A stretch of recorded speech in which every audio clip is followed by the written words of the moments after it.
మనలో చాలామందికి ఎగ్ అనేది వెజ్జా లేదా నాన్ వెజ్జా అనే కన్ఫ్యూజన్‌లో ఉంటారు. ఇప్పుడైతే క్లారిటీ తెచ్చుకుందాం.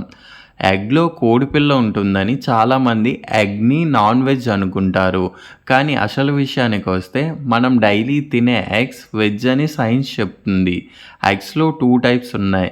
హెప్లాయిడ్ అండ్ డిప్లాయిడ్. హెప్లాయిడ్ ఎగ్స్ అంటే అన్‌ఫెర్టిలైజ్డ్ ఎగ్స్. కోడిపిల్ల ఉండదు. డిప్లాయిడ్ ఎగ్స్ అంటే ఫెర్టిలైజ్డ్ ఎగ్స్. కోడిపిల్ల ఉంటుంది. మనం మార్కెట్‌లో కొనే eggs unfertilized eggs that is veg. కోడిపిల్లలు పెట్టడానికి పొదిగిన eggs fertilized eggs that is non veg. ఎందుకంటే ఇందులో ప్రాణం ఉంటుంది.